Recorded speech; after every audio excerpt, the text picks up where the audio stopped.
मित्रों, गर्भावस्था एक ऐसी अवस्था होती है जो हर महिला को उसके जीवन का अलग अनुभव कराती है।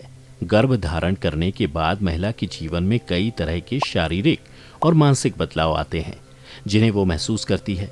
परंतु क्या आपको ये पता है कि गरुड़ पुराण के अनुसार इस अवस्था में महिलाओं को कैसा लगता है? चलिए जानते हैं। नमस्कार दर्शकों, स्वागत है आपका द डिवाइन टेल्स पर एक बार फिर।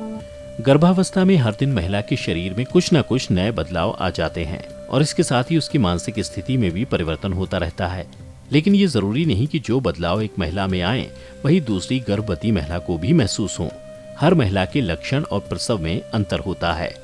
इससे पहले आपको बताते हैं गरुड़ पुराण के अनुसार 9 महीने माँ के गर्भ में कैसे पलता है बच्चा।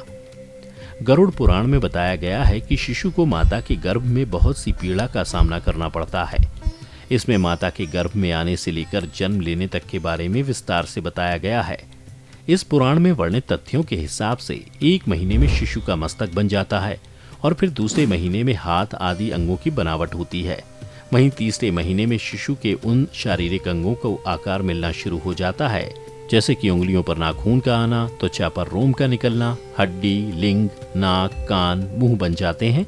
तीसरे महीने के खत्म होने तक और चौथे महीने के शुरू होने के कुछ समय में ही त्वचा, मांस, रक्त, मेद, मज्जा का निर्माण होता है, जिसके बाद 5वें महीने में शिशु को भूख प्यास लगने लगती है।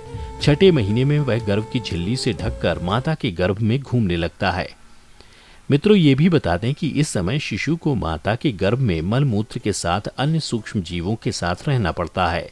फिर अगले 3 महीने गर्भ में शिशु को कई तरह के कष्टों का सामना करना पड़ता है। इस अवस्था तक जीव के पैर ऊपर और सिर नीचे रहता है और पीठ और ग्रीवा कुंडली के आकार में रहती है। इस समय वह हिलडुल नहीं पाता और मां के गर्भ में दर्द के बीच रहता है। वह भगवान का नाम जपते हुए अपने पूर्व जन्म के पापों को याद करता हुआ क्षमा मांगता है। और तो और गरुड़ पुराण के अनुसार 6ठे महीने के बाद जब शिशु भूख प्यास को महसूस करने लगता है और माता के गर्भ में अपना स्थान बदलने के लायक हो जाता है, तभी वह कुछ कष्ट भी भोगता है। माँ जो भोजन करती है उसके स्पर्श से बच्चे के कोमल अंगों को कष्ट होता है। आपको जानकर हैरानी होगी, लेकिन गरुड़ पुराण के अनुसार जीव गर्भ में ही अपनी 7 माह की अवधि में ज्ञान पाकर वैराग्य से परिपूर्ण होकर श्री हरि की प्रार्थना करने लगता है। उनके चरणों में शरण पाने के लिए विनती करता है।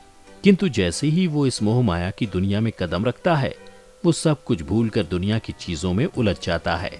इतना ही नहीं, माता के गर्भ में पल रहा शिशु जैसे ही अपने 7वें महीने में आता है, उसे ज्ञान की प्राप्ति हो जाती है। तभी ऐसा माना गया है कि वह अपनी भावनाओं के बारे में सोचता है। बता दें कि इस पुराण के अनुसार फिर माता के गर्भ में पल रहा शिशु ईश्वर से कहता है कि मैं इस गर्भ से अलग होने की इच्छा नहीं करता, क्योंकि बाहर जाने से पाप कर्म करने पड़ते हैं जिससे नरक की प्राप्ति होती है।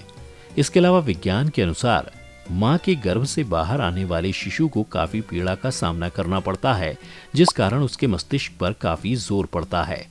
इतना ही नहीं, गरुड़ पुराण के धर्मकांड के प्रेत कल्प अध्याय में पक्षीराज गरुड़ जब श्री हरि से पूछते हैं कि हे प्रभु, जब कोई आत्मा दूसरा शरीर धारण करने से पहले अपनी मां के गर्भ में होती है तो वह कैसा महसूस करती है, कृपया मुझे विस्तार से बताइए।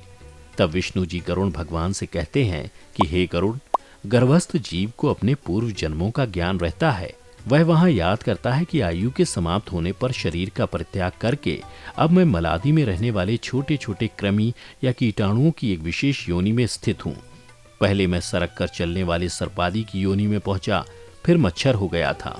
उसके बाद 4 पैरों वाला अभ्र या वृषभ नामक पशु बन गया था अथवा जंगली सुकर की योनि में प्रविष्ट था। मित्रों, इस प्रकार गर्भ में रहते हुए उस शिशु को पूर्ण ज्ञान रहता है, किंतु उत्पन्न होते ही वह तुरंत उसे भूल जाता है। उसे ध्यान आता है कि मैं दूसरे को चलने का विचार करता रहा। मैंने शरीर की रक्षा के लिए धर्म का परित्याग करके द्युत, छल, कपट और चोर वृत्ति का आश्रय लिया। तो मित्रों, आपने जाना कि गर्भ में आने के बाद बच्चे और माता को क्या महसूस होता है। अगर आपको पहले से किसी बात की जानकारी थी तो नीचे कमेंट करके ज़रूर बताएं। आज की वीडियो में बस इतना ही। हम उम्मीद करते हैं कि हमारी वीडियो के जरिए आपको कई सवालों के जवाब मिल गए होंगे। अगर ये वीडियो पसंद आई हो तो इसे लाइक और शेयर ज़रूर कीजिएगा। अगर आपने हमारे चैनल को सब्सक्राइब नहीं किया है तो ज़रूर करिए।